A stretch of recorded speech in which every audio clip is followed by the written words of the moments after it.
Hey everyone, I got some amazing news that I have to share with you. This is a quick commercial, and I just want you to tune in really fast. There is something that I love that I started doing that has added such delight in my life, and it's called Hungry Root. Oh my gosh. Listen, changed my whole life. Hungry Root is an online grocery service that delivers modern, healthy food with recipe and meal planning support. Somebody say meal planning. Because when you're busy like I am, you want things that help to save you time and energy. And this is a great way to eat healthy and eat amazing foods. And no matter what your eating or dietary lifestyle is, for example, I'm plant based, so I get to choose foods that are plant based, soy free, nut free. If you want your meat, you can have that too. But you get an amazing delivery with all of your goodies. You get to pick foods that you love on your profile. You can try it. I promise you, you can just try it out, right? And if you don't want to continue, that's fine. But I promise you, if you just try it, you're going to love it. So, guess what? My listeners, you get a 30% off your first two deliveries and a free gift for life. Somebody say for life. I will be providing you the referral code in the show notes, but just in case while you're listening, it is Empower. But the link is going to be in the show notes. So try this out and just see what it's like for you. You're going to love it. It's been such a great blessing in my life, and I want to share it with you. All right, enjoy the show. Talk to you soon.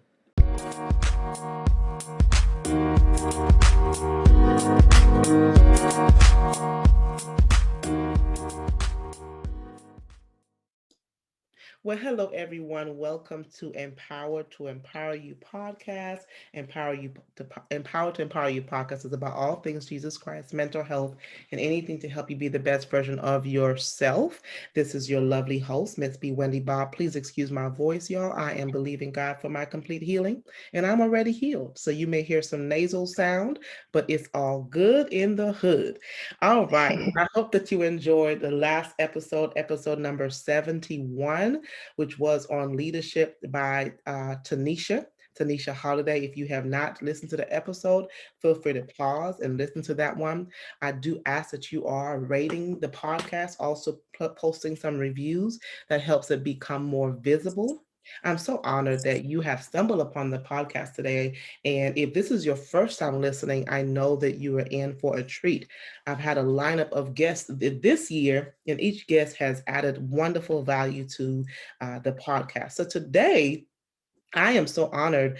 I get to be here with another guest, Miss Rachel Engstrom. She has an MSW, and she has written a groundbreaking memoir self book on her experience as a young cancer wife or young wife with and then a widow.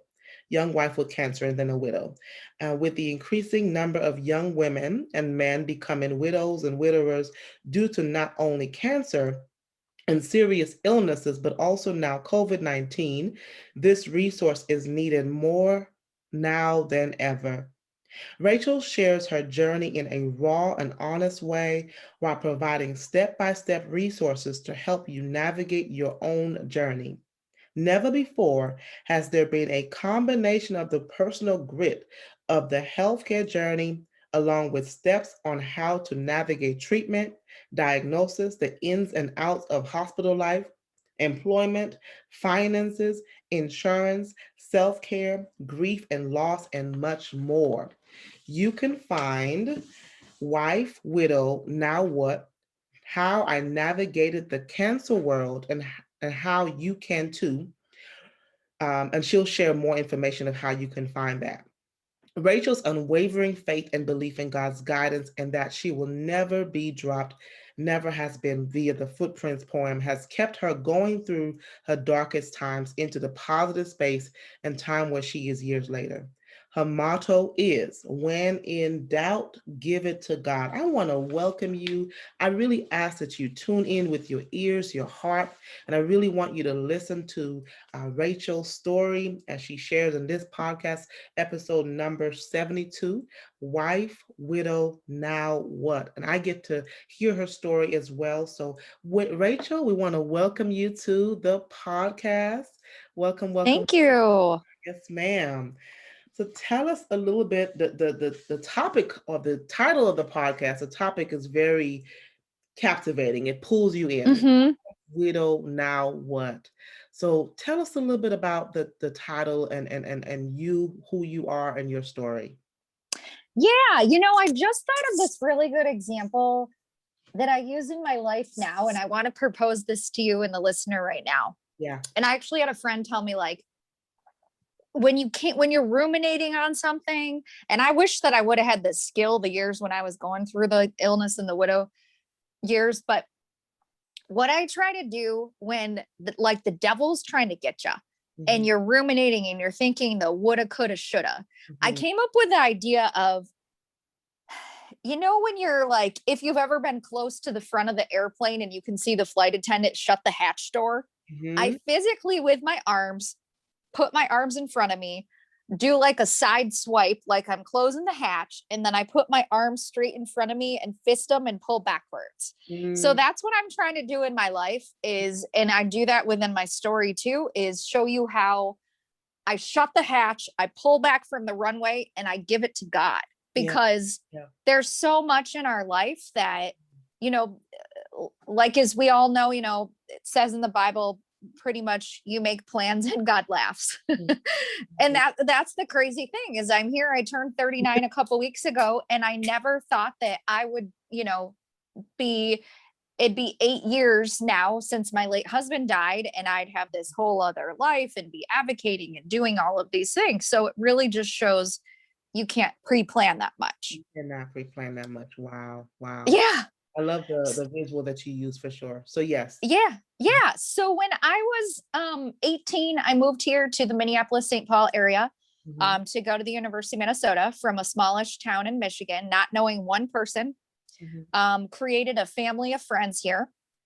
My sophomore year, first semester, when I was 19, I went to a birthday party, and a mutual friend, someone that her boyfriend worked with, ended up coming to the party. And this guy that was 6.5 years older than me, Grayson, ended up just being this amazing person, amazing gift in my life.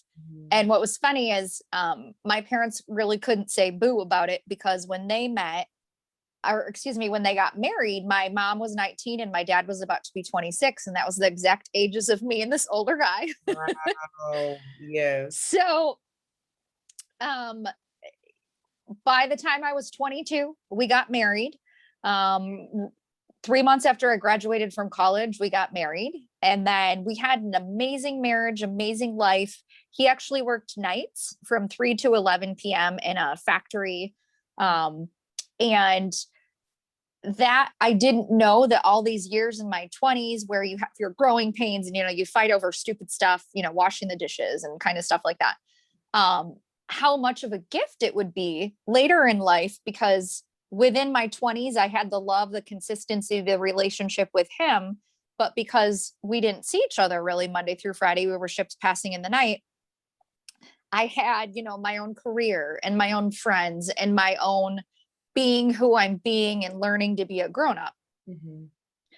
And then, we'd get together on the weekends and sit next to each other and watch TV and just look at each other and be like, oh, because we were just so excited to be together. Right. Yeah. And he was just like one of those gosh golly nice people that, like almost too polite, where you're just like, you don't have to, like, I'd hand him something and he'd say, appreciate it. And you're like from a movie, a movie in the 20s or something. Who are you? Right. Yeah. So when I was 28, the summer and fall of 2010, I started having these horrific pelvic pains, and it ended up being cyst rupturing and all of these things. So I'm going through my own medical illnesses, finding out after a surgery that I have endometriosis. I might not be able to have children, going through these difficult things of my own, going on antidepressants, because I'm just so sad. We, for like a year on and off, we try to have a baby. I'm 28, he's 35. You think, this is what I want in my life. I can manifest it. We have all these things in society that are like, if you want it enough, it can happen. That's not true. Yeah. So That year on New Year's Eve, we had Chinese food. Mhm. And, I'm like, God, this 2011 is going to be better. I know it's going to be a lot better. So he has a fortune cookie on December 31st that says you're about to have a major life change. 11 days later, I wake up in the middle of the night to go to the bathroom. He got home from work. He's been working a lot of kind of forced overtime. He's sitting in the middle of our kitchen on the floor because he can't even wait the 90 seconds. He can't stand. He's so weak. He can't wait the 90 seconds for the microwave to finish. He's that tired. So the next day he went to my doctor. I gave him my doctor's business card. He went to the doctor and they said, okay, you're anemic. You need blood transfusions. We think this is what this is. You might need a little, extra oomph. So the next day after that, on the 12th, he went and had 2 blood transfusions. And I sat there with him. Took about 2 hours each bag. So after 4 hours, we're getting ready to leave. We're thinking, okay, he's going to feel better after this. And they say, wait just a minute. We're talking to your doctor. And then they say, well, we just want to double check a couple things, go down the street to the Humphrey Center. So we don't know until I pull into the parking lot. The Humphrey Center is the Humphrey Cancer Center. So we go there, we sit, we wait 25 minutes. He's crying. He just feels awful. He doesn't physically, just so weak, so awful. They end up misdiagnosing him with something called TTP, which is a rare blood disorder where your blood just needs to be nutriated or whatever you would call it. Where 7 days a week for 3 weeks, they would pull his blood out, clean it, put it back in. And we get sent home. But before that, he goes to the bathroom and I'm waiting for him. And he walks down the hall after he comes out of the bathroom and raises his arms in the air and says, at least I don't have the big C. So there are all these like premonitions of these things that are happening, the Chinese fortune cookie, and then I don't have the big C. And so we get home, and being the research nerd that I am, I'm looking on the internet at research articles about TTP, and I'm reassuring them, this is a rare thing, but it's doable. People are doing this. We're going to be fine. We pray about it. We're going to give it all to God. It will be fine. And then the doctor that we just saw calls, and she says, Grayson, it turns out that's not what you have. And he said, well, that's good, right? And she said, actually, Grayson, no. We need you to come in tomorrow and we need you to have a bone marrow biopsy. And I had heard from medical shows or whatever, I knew a bone marrow biopsy equaled probably leukemia. So I just knew in my bones that he had leukemia. The next day he had a bone marrow biopsy on a Friday, and we were told, you have to wait till Monday, which is a really long time to wait to find out if you have cancer. And they ended up calling the next morning on Saturday and saying, telling him, this is what I have. And our life just completely flipped upside down and changed. So in a matter of seconds, I went from being his wife to a cancer wife. Wow. You have like this whole, like, I have to grow up into another level of grown up. And the really odd thing is, so when you're young and you have cancer, you have to cryogenically freeze your sperm or harvest your egg. So it's like, he has cancer. We're trying to come to terms with, wrap our head around that.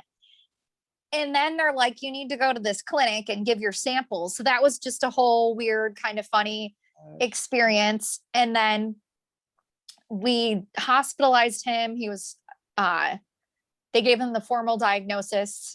And then the next day we had to go to the clinic again, give another cryogenic sample. And then we decided that he would go to a different hospital. We were going to have him be treated at the University of Minnesota, where it's a world-renowned blood cancer hospital, not very far from our house, actually across the street from where we met for our first date when I lived in the dorm. So familiar area. So he was hospitalized for 5 weeks.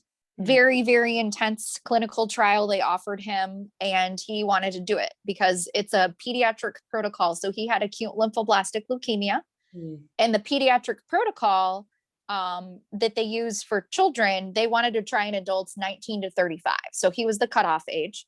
Okay. So they put him in that, and within 5 weeks, he was in remission. I took him home.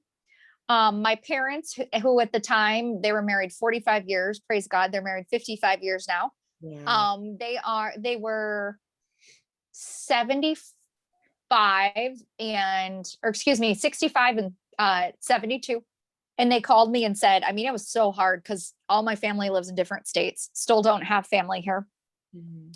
It was really hard not to have my mom and dad there for those 5 weeks, going through all that, where I'm working 8 hours a day, running home to let the dog out, running to the hospital for 2 to 3 hours. You're just on autopilot.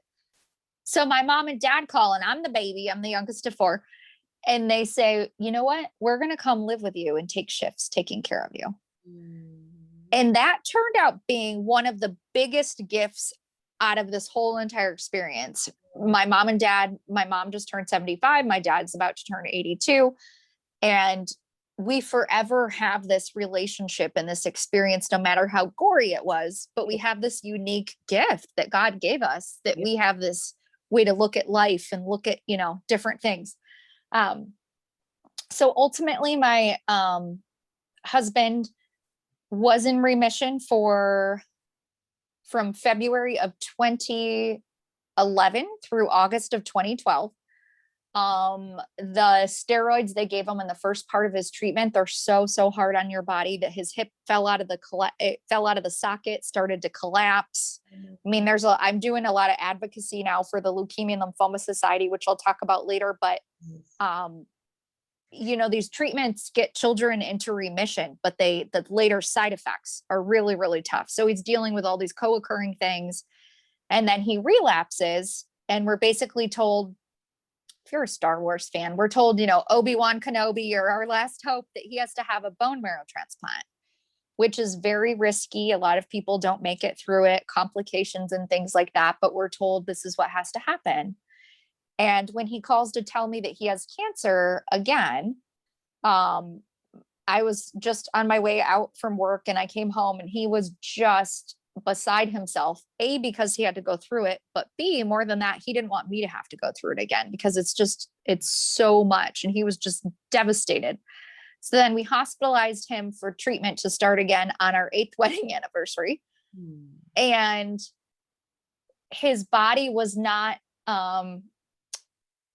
knocking out the amount of cancer that it needed. So when he first got sick at the very beginning, they were able to tell the cancer had been in his body about 2 weeks. It infiltrated about 97% of his blood. Now, when he relapsed, it was only in 6% of his blood, but that can mutate very quickly. So they said, we have to do this. This is what we need to do. Your cancer's back. So he kept having chemo after chemo after chemo, and it was just not knocking it out enough. And he's just so frustrated, and I can't do it. I don't want to do this. But he kept doing that. And what was amazing is Christmas 2012, my mom and I went to the Christmas Eve service. I spent time in the hospital with him. Then we go to the Christmas Eve service, and I go back and spend the night on Christmas Eve with him, and we have Christmas in the hospital. But I'm sitting there amongst all the churchgoers, when it's like how Easter and Christmas, it's even more full than it normally is. And the minister's talking about Mary and Joseph and being, patient and just having to listen in the process and trust in the process. And I knew he had spent a lot of time with my husband, and he had permission to share a message, but I didn't know it was going to be on Christmas Eve. And all of a sudden he talks about this young man who has this deep faith in God. And, despite the chemotherapy and its life-saving transplant being needed, this young man is tested and tested and tested, but he's patient and he's kind, and he, is doing this and doing that. And then he ends it, and he says, may we all be more like Grayson. And this is like the Christmas Eve message. And I'm just blown away. Like, no one has any idea this is my husband. So there are just these amazing things happening. And I was just like, what's that? No, I'm so sorry. Like, oh my gosh. So he said, may we be like Grayson, your husband.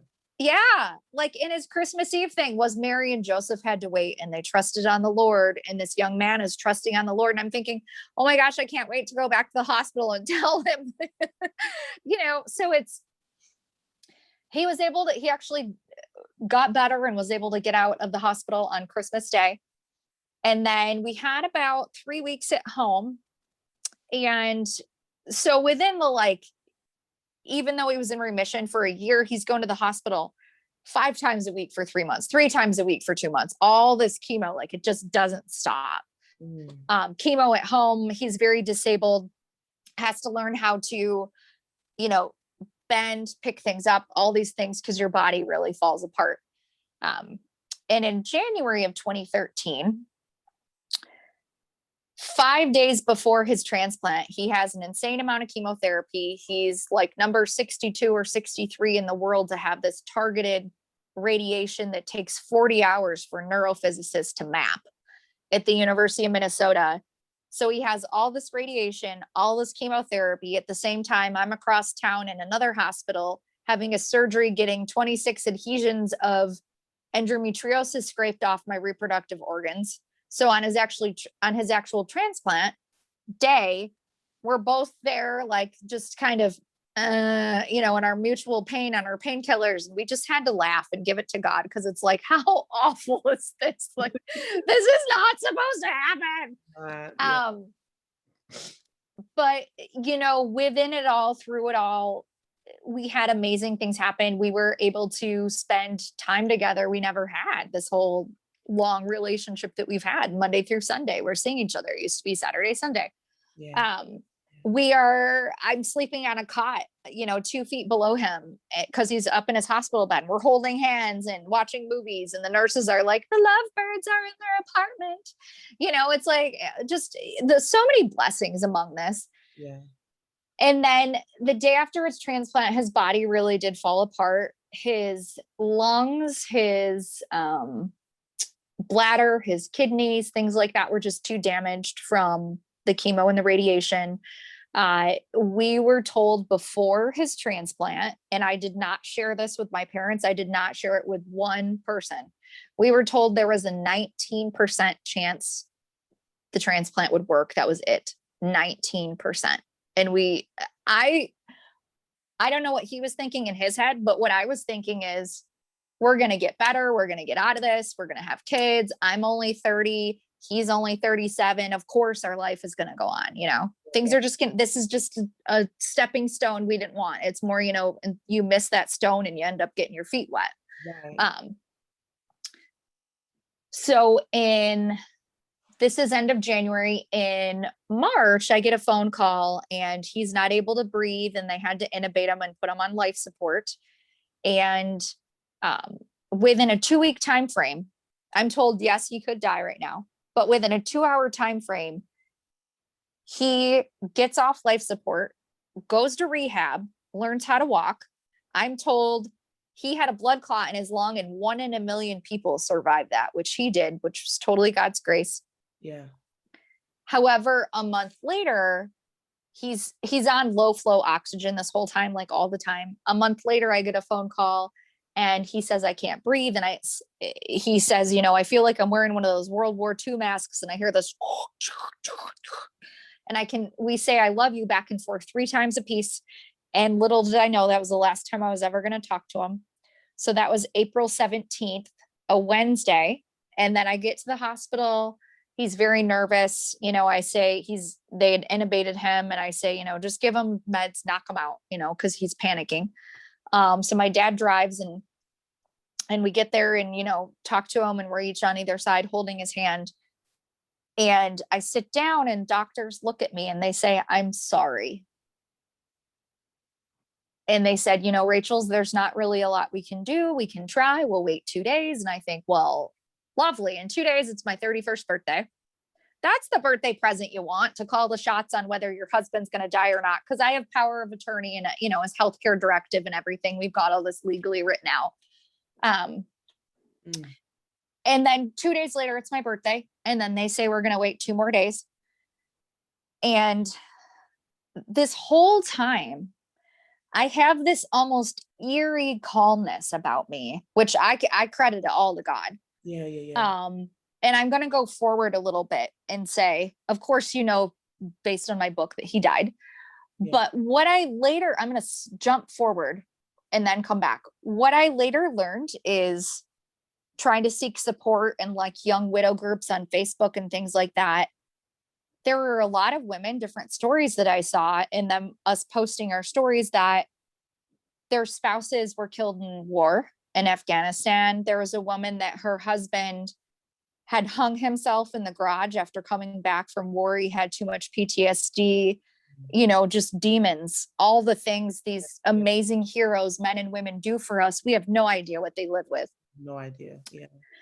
And like the wife was too short. She couldn't even cut him down. So their 10-year-old son that was tall had to cut him down. Like these horrible stories, sometimes random freak accidents. I know someone that her husband, a year after my husband died, he worked in like heating and cooling and got stung by a wasp, and they had two itty bitty little kids. No one ever knew that he was allergic to wasp. And he went and, he was in the ICU and died like a day later. Like these horrible things happen.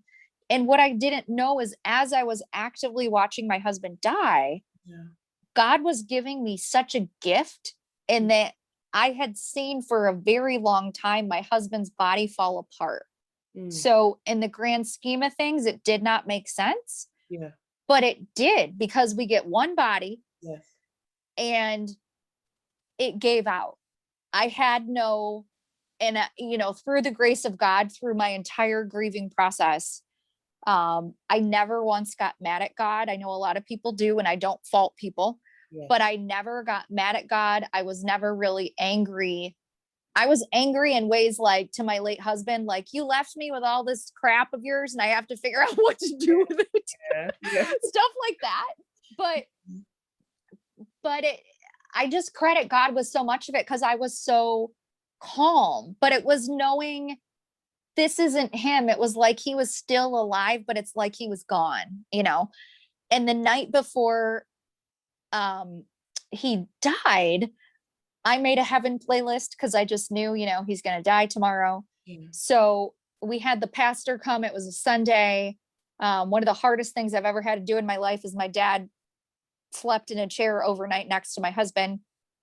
My parents got really close to him. My husband's dad died when he was a teen. His mom was not a very touchy-feely person. She and I had a very contentious relationship because I'm someone who, have more liberal views, and I died when I was 22. I pierced my nose and dyed my hair black and blue black, and I have tattoos and different things, and I stole her baby, and I didn't eat meat for years, all these things that are horrible to someone. Yeah. So she very much did not like me, and neither here nor there. It was my dad stayed overnight with him because he knew someone would need to be there, that he could feel that he was there. And his mom was like, oh, you don't need to be here. And my dad's like, I need to be here for him. So my mom and I went Sunday morning. It's kind of snowy. There was a snowstorm like the day before. It was crazy. It's like April 20th. And it's just so much snow. So we swap. My dad, he takes the car. We go in the hospital. And I have to call him back like an hour later and say, Dad, I need you to come back to the hospital, or I'm going to take him off life support. Today he's going to die. Wow. And that was just horrifically hard for me because my dad was the one with like the most hope out of all of us at the end. Wow. My mom took him to, his appointments and sat in the hospital, but my dad would be there at like 7 a.m. before Grayson even woke up. He'd be sitting there in the dark with his coffee, just waiting, because he knew you want someone there. You want that comfort. You're in the hospital for 3 months. You want someone with you. So the doctor sat down next to me and he put his hand on my knee and he said, Rachel, buddy, today's the day. And I said, are you sure there's anything else? There's nothing else you can do. And he said, no. So I signed all the papers, stop the nutrition, stop the water. Grayson wanted to donate his body to the University of Minnesota for their mortuary science program.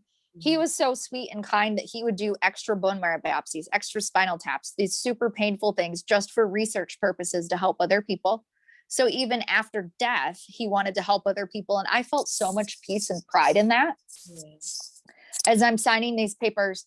And this whole time, it's almost like I'm floating above myself and I can see all this go on. And it's just very bizarre and very calm. And I'm just automatically going through the motions. So then it's Sunday. So I call the church, but the pastor's preaching. So then we have to wait like another hour. So it's, within these days, you just want it to be over. And I just, as crass as it is, it's like I just wanted to either pull the plug and have it be over, or I wanted him to get up, walk out of that room with me and go home. Sure. Mm-hmm. So I had everyone say, you know, their individual goodbye to him. His mom and his sister and his aunt were there. And then they did, like, our pastor did the rites of passage and things like that. And I cleaned up his face. They took him off his vent, the life support. And then I played a heaven playlist and laid there with him for about an hour. He made these animalistic groans because he needed oxygen to live. So I just waited about an hour for his heart to stop. And that was it. And I covered him up, and then I gathered all my stuff and I uncovered him and I said, you wanted to beat cancer, and you did, because his bone marrow transplant it was the complications that ultimately killed him.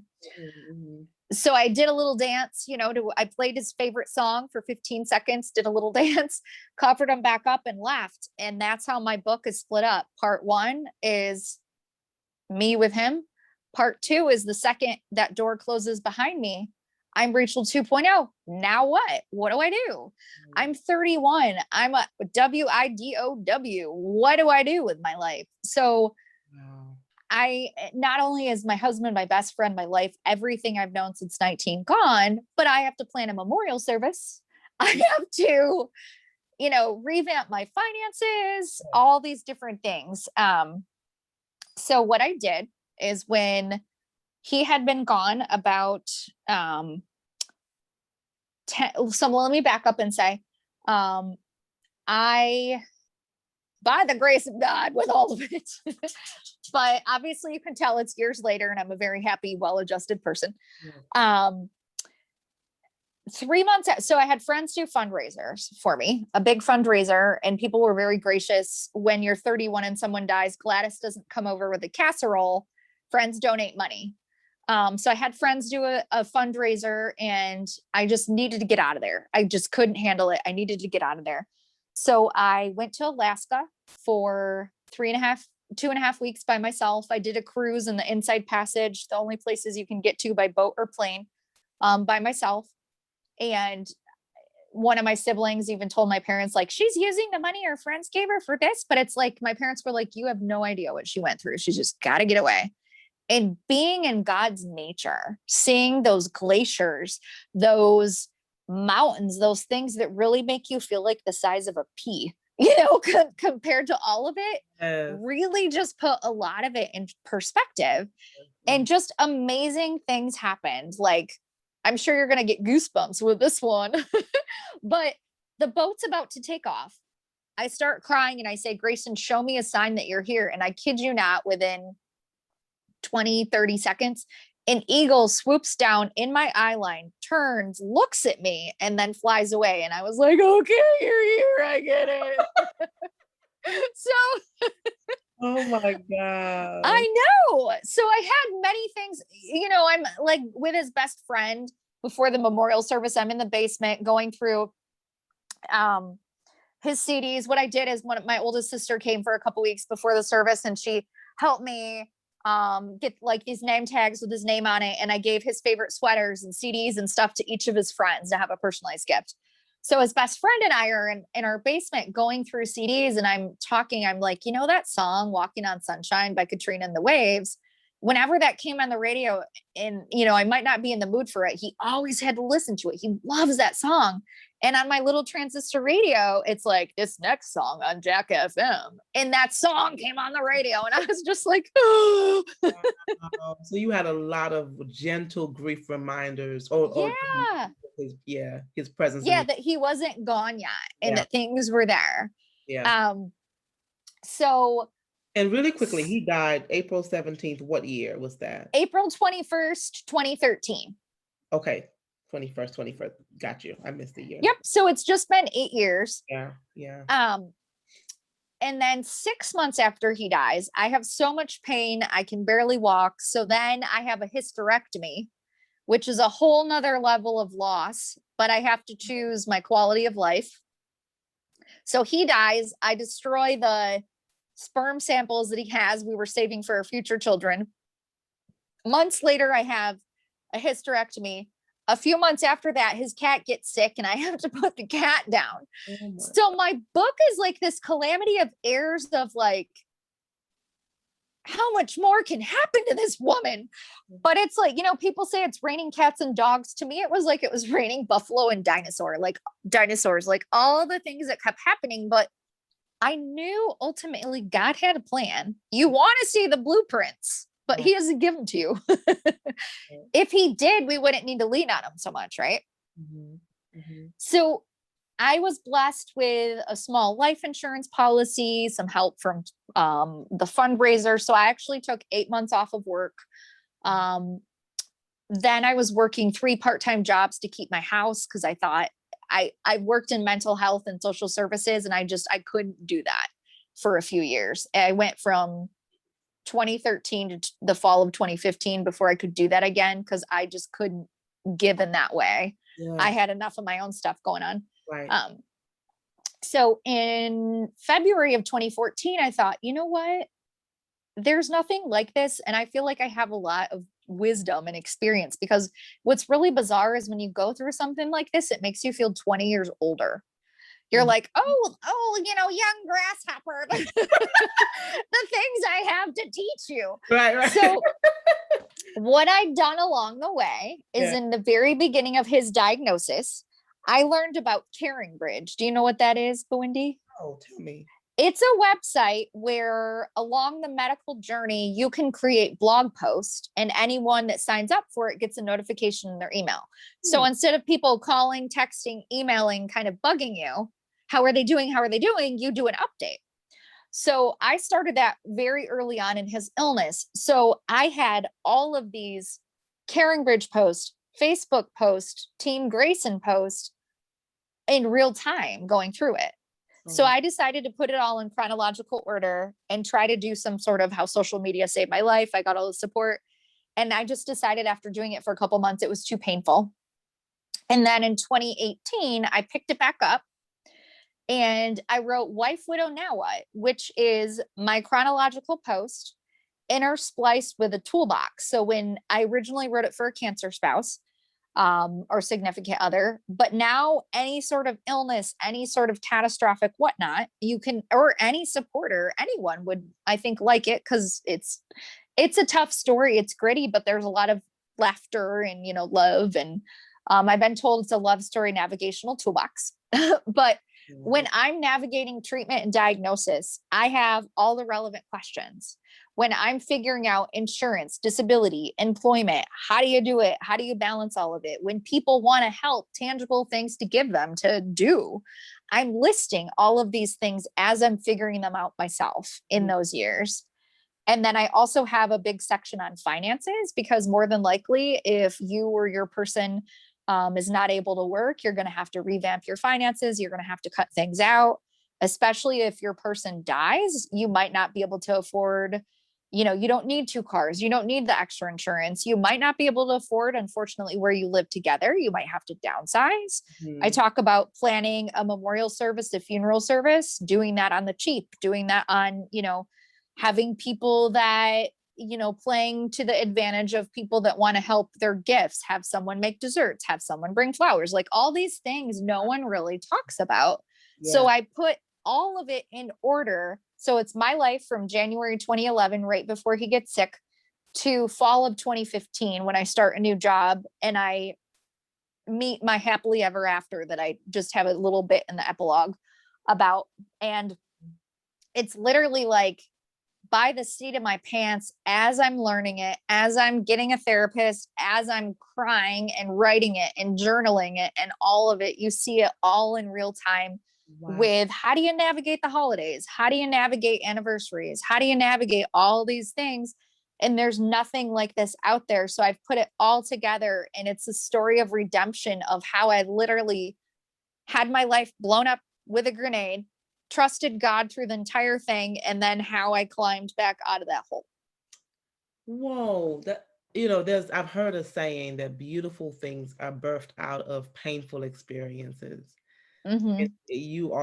This is a great example of that. I'm so thankful for your parents. My gosh, I'm so thankful that you had them with you through that time. And before we started the show, I also said, I'm so sorry for your, Yeah, thank you. there's a lot of gentle reminders of God's grace in your story. And I love the fact that you said, I never got mad at God. But of course, I could imagine you had a lot of different emotions, a lot of different Oh emotions. yeah. Oh my gosh, I could only imagine. 31 years old. And I'm sure, and we would have a whole nother, like a part two for this. But We can. You let me know. We'll do listen, I it. would. Wait, look, I'm serious, because one of the things about grief is that there are many people, even when I work with my clients who have experiences losses, and not just related to someone dying, but hysterectomy is an example of Yeah. loss. I mean, that's a huge loss. They are faced with so many people that are saying the wrong things, and so Oh my gosh. Yeah. what are some And I examples have tips and all that. you have to. So look, I need to get this book. I would love to support you for sure.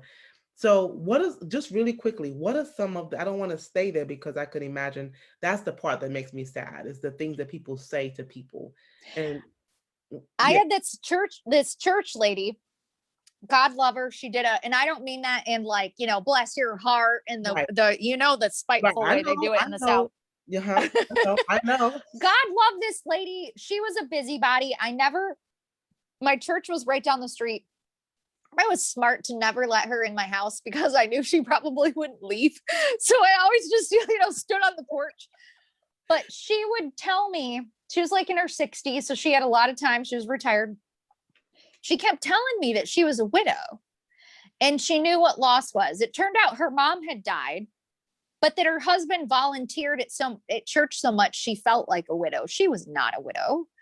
And Oh, I just wanted to slam the door in her face, because it's like when people say, one of the worst things people can say is, I know how you feel, ugh, or I get it. And you're like, and even I can't imagine. I was on a podcast a month or so ago of someone that both of their parents died within 6 months. mm, And her co host had a child drown at mm, like 6 years ago.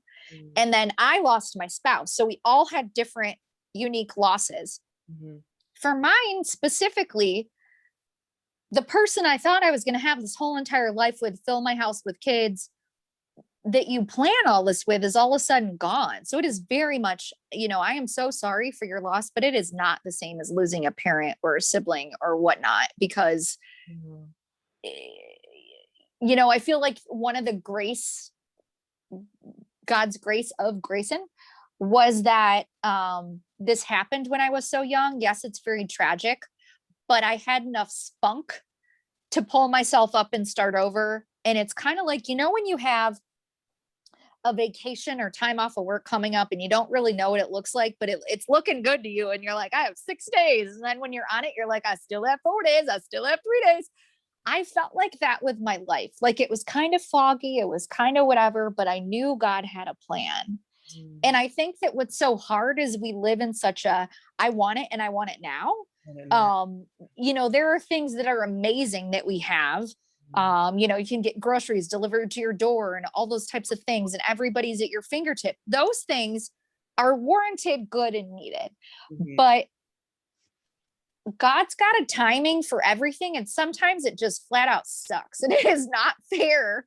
mhm, But what I later, and it took me years. So I distanced myself for years. I'm mm, talking, so I did some of the biggest sources I had of support the year after he got sick in 2012, and he's still alive. And then in 2014, I walked for each of them. I did a half marathon training from no marathon experience, raising money for the Leukemia and Lymphoma Society, getting support people in my life that I still have to this day. mhm. Um, and having those experiences and things like that. I totally forgot where I was going with this. I apologize. That's Um, okay. but having those experiences, having that, I'm sorry, I've lost. I just have so many things I that know came you out of have this. in your mind. Well, maybe I could ask you Yeah. this, and you can find your way for sure. So if you just took a few minutes, and feel free, if it comes back, just say Yeah. it, Yeah. Yeah. okay? Um, take a few minutes and identify what are three things that people should not say, and then three to five things people should not say, and three to five things people should say. They shouldn't say, I understand. Mm-hmm. I Absolutely. get it. I know what you're going through. Mm-hmm. They should say, I can't imagine, Absolutely. or how can I help? Could you tell me what that is? Yeah. One thing that I highly recommend for people to do to help someone that's in their life that's hard is I have alarms set on my phone to check in with people a couple times a week, Yeah. because our lives are so busy. Yeah. We forget things. And sometimes I'll snooze an alarm or turn it off, and I might not talk to that person for a week, Right. or, like it won't come up again. Right. But just saying, how are you? It's free. It can take seconds. That's good. Getting that text, just saying, how are you? Mm-hmm. And one of the most crucial things you can do when you're going through a really tough thing like this is have someone that can invest in you. And I'm sure you go through this in your work. But when you're the spouse or significant other, Mm-hmm. and your person is diagnosed with something like this, you cannot lay your crap on them. Yeah. You can't. You got to check it at the door. Mm-hmm. So I had people that knew, okay, at this point in our relationship, whether it's a sibling or a parent or a friend, this isn't about me. This is what Rachel needs. This is her time. She might have 15 minutes. Just let her do it. Yeah. Yeah. And more than likely, you will do the same for them at some point, because we all go through horrible things in our life cycles. Mm-hmm. But you really do have to get your own mental health self-care, because you can't let your fears, your doubts, all those things that are valid, but a lot of the devil will creep in, of those things to make you worry about those things. And you have to get them out. You have to talk them out. And then you got to shut that airplane hatch, back up from the runway, and let it go, because we all have woulda, coulda, shouldas in life, but it's those that will eat you alive. Yes. So I think having your own, so we got sick in January of 2011. And I think it was December of 2011 when I first got a therapist, where I said, okay, I need to carve out an hour every other week to do this. And I just remember I would leave almost skipping to my car, because it just felt so amazing to have someone that wasn't in my world. Yeah. All about you. Yeah. And people just don't understand. I think for a living, I connect people to counseling. I've done that the last 5.5 years. And I think there's still so much stigma around it. People don't understand it's so important to have someone that does not know you, not friend, not family, can give you that objective opinion that might say, Rachel, it's okay to cry, or you kind of need to suck it up. You kind of what that is. Right. So I think it's just really helpful to know, have someone on your team, have someone on your side. And the trickiest thing is, because I was the significant other, I didn't have the luxury of believing anything but that he was going to live, he was going to be fine. So I wasn't necessarily allowing myself to believe that he might die. So when he did, it was just I really didn't think he'd die until 5 days before, when I was told he was going to. Did you ever have anybody to tell you have faith? What's that?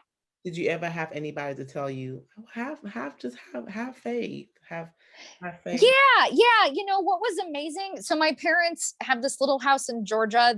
So I'm from Michigan. They call themselves winter birds in Georgia. And so both of their churches all over, all the social media, we've got thousands of people praying for us. Mm-hmm. And I learned from a sibling after, even a year plus after my husband died, my mom was just so distraught still, because she really thought all the prayers would work, which is just heartbreaking. I mean, she spent so much time one-on-one with him, and my husband didn't really have that parental love and support from, his dad died when he was little, and then his mom, and didn't have that from the stepdad. So my parents really became his parents. So it's just a gaping loss to all of us. Right. So, but it's one of those things where I would pray for, same with what's going on with COVID right now. So many people are anti-vaccination, anti-mask, anti-whatever. And I'm like, it's science, people, but God made the scientist, right? So I would pray for, God to lead the medical staff to do what they could, and they could only do so much. So it's kind of just, it's a balance of knowing we have to have faith. Things are not going to be perfect, but we're really ultimately going to be tested. Mhm. And that ultimate test is, can you still believe, although horrific things are going to happen, that God is still good? And one thing that baffles me, despite all this, is I have no idea why I was born of, you know, white parents in a rural town in Michigan, in a country that's wealthy, in a country that has science, access to education. My dad was the first one in his family to go to college, Mhm. and his family were not very health conscious. He's like, my children are going to be healthy. They're going to go to school. Mhm. I just take none of that for granted. But it's one of those things where it's just like, how am I here? And I have all of these things, but there are people on the other side of the world that God loves as well, but they have to walk 3 miles to get water, or their family is killed by genocide or whatever. Like, it just doesn't make sense. Mhm. It doesn't But make what we can do is we can be good people. sense. We can believe that God is going to help. We can do our part to give back, and know at the end of the day, I'm doing the best that I can to be a good human and a good person. Mhm. And there's not anything else I can do beyond that. And that's really tough to come to terms with. Mhm. Absolutely.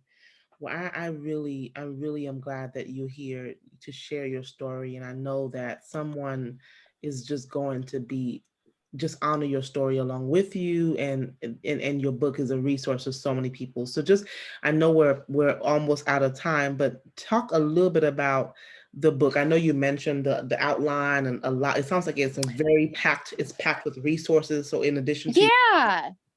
yeah. Yeah. My goal is, I really felt so alone. I lost a lot of friends, Mm, not because people didn't care, but they don't know what to do with a 31-year-old widow. They go back to their lives, they go back to all that. I had to take social media breaks because it is tough seeing people with their children when you can't have kids, and people with their healthy spouses. My takeaways are, surround yourselves with positive TV show, movies, books, music. There's a lot of negativity out there. right. I had a friend of 12 years that ended up being I was her maid of honor in her wedding coming up. This is the year after he died, and I actually just cut her out of my life, which sounds really harsh, but she was toxic. She was rude. She was very judgmental. And God puts people in our lives for seasons, and then he shows us, this is a season where this is not healthy for you. And it might not make sense, but we learn. People come in and people come out, and it hurts. It does. It can really hurt. But what you need to do is surround yourself with appropriate people, the appropriate support. I talk about all of those things. My example I really like to use is back in those Yukon days in Alaska, when people would go up those mountains in the snow and to mine that gold. They would put it all on the line, not knowing if they were going to go back to their families just to get some nuggets of gold. More than likely, what you're going through right now doesn't make it easier, doesn't make it, more fair or any better. Mhm. But it's my experience, because I went through one of the worst things that can ever happen to somebody. And my belief is that more than likely you're getting nuggets that you're going to use later in your experience. God is placing tough things in your life, whether it's a future career or a volunteer opportunity, Mhm. or just to say to someone, I've been there. I am so sorry. I get it. And you mean it, because you have been there. And I think that my story ultimately shows people, my life blew up, but I hung on to the rope. I hung on. I believed God wasn't going to drop me, just like in Footprints. He Mhm. was carrying me. And you really just, you have to shut that hatch and back up from the runway and give it to God, because ultimately, at the end of the day, I feel like, at least for me, I don't know that I would be here without God, because it's not that I would have taken my life by any means, but people, I've never been in that point. I work with people that are in that point, and I know you work with people and all those types of things, Yes, ma'am. but the sheer volume of the things that I've been through could kill someone. Mhm. The amount of things, it definitely could. Mhm. And without my faith, um, I don't know that I would be here. I don't know that I'd be this positive. I have 1 week left. I'm raising as much money as possible for the Leukemia and Lymphoma Society here in Minnesota. Um, all of it towards treatment. Every 3 minutes, someone's diagnosed with blood cancer. I want to change that. I don't want 80% of childhood survivors of leukemia to have side effects like my husband with a collapsing hip. And it's just like, I've been there and I've powered through. And like, you better believe it. I would have never thought years ago after he died that I would be here and say, I'm okay, and get on my little, social work soapbox and say, you can do it. You're going to be okay, and advocate. But it's true. You really can. God puts boulders that take the whole road. You can't go on either side. You can't climb over it. You just have to wait for that boulder to move. And, like the Castaway movie with Tom Hanks, you might have to just be writing on that rock, marking how many days you've been there, and just believe that things are going to be better. And just ultimately hold on to God's hope. And I try to think, my parents don't understand it. But I have a gigantic blessed tattoo on my arm, and I have strength, faith, courage, and different ones. And my parents are very much not fans of it, but these are constant reminders to me. I've been through it. God is with me. And I think just the most important thing is to know God is with you. Say the Lord's Prayer. I think the Serenity Prayer is one of the greatest things in the world. God grant me the strength, because there's so many things that we can't do to make things easier with other people in our lives, but we can adapt how we work with it. And I think ultimately, that's the way it works. And my brother, the oldest, he's 14 years older than me, told me very early in my husband's illness, you can choose to be bitter or better. And I wasn't always better. Yeah. I have a chapter called Bitter Betty in my book because there were some really tough times, but I've ultimately chosen to be better, and it's not an easy path, and it takes a lot of work, but the things and the circumstances and the things that God is putting in your life will ultimately just blow your mind. Where I am in life, I mean, I could just bawl my eyes out in gratefulness from where I am. Things happen in my life on a almost daily basis, if not weekly basis, where I'm just like, I can't believe I'm here. I can't believe I've gotten here. And it's all God. Yeah. Well, I'm so thankful because it's so funny. One of the scriptures that I'm studying, the book of Hebrews, and it says that Jesus went through the suffering and testing so that we can look up to him for assistance. I'm paraphrasing the word, but he went through the suffering. He went through the testing on, and so we can look up to him. He's the author and finisher of our faith. And because he went through it, he can help us go through suffering, because even Jesus himself said, in this world you will have trouble, you will have trials, you will have testing. Just because somebody's a Christian does not make them exceptional, or does not make them escape trouble. He says, I have overcome the world. I've already overcome the world. So I'm just so thankful for your strength. I'm Thank you. your resilience. I could just hear your heart. I know that so many people are being helped by your book. So if somebody wanted to get your book, filled with resources, it sounds like it has so many resources in there from your story, where can they go to get it? Yeah, you can get Wife, Widow, Now It on Amazon. You can get it in paperback, where in there you can actually write in the budget sheet and different things on there. Or if you get it on ebook version on Amazon as well, you can actually click on the hyperlink that takes you to different organizations that can help with finances or legal or figuring things out. And then yep, I'm sorry. Go ahead. Oh, and you can find me, Wife, Widow, Now It, on Instagram and Facebook. And your handle is Wife, Widow, Now What? Wife, Widow, Now What?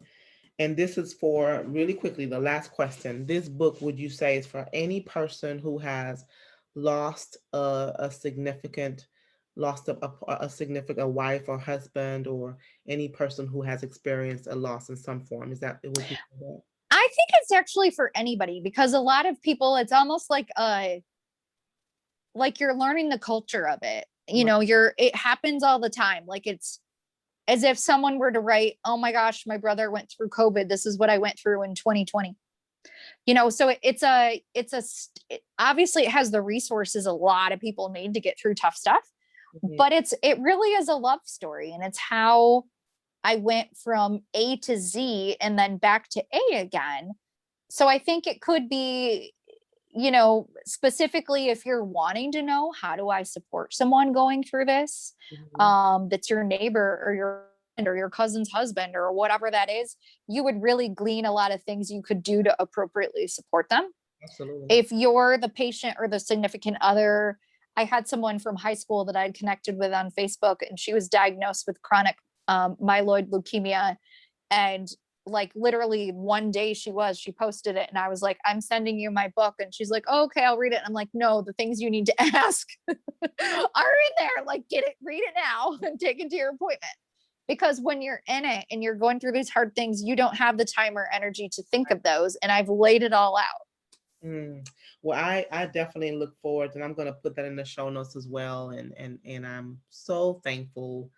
I couldn't imagine us having a part two to this at some point, but this was a packed hour, and Yeah. I'm really thankful to have this conversation with you. I was asking, I know I asked you before before we started the show, how did you stumble upon how did we find each other? And so you gave me the story about how you were just putting in some hashtags looking for, because you're right, there's not a lot of support like this available. So I'm so glad to meet one to meet one. Mm-hmm. Thank you for sure. Thank you. You're so welcome. I'll put your information in the show notes so people can connect with you, Rachel, and we'll talk again, okay? Thank you. All right. Well, y'all, you heard her story, and thank you so much for tuning in to this dynamic story. I'm so thankful to have met Rachel. And again, the book, the resource, is the story, a love story filled with resources about navigating the healthcare, navigating diagnosis, and really impactful. Sounds like a really impactful book. Wife, Widow, Now What? And you can find this book on Amazon. You could also connect with her on Instagram and Facebook. I'll be back next week with another episode. Bye bye for now.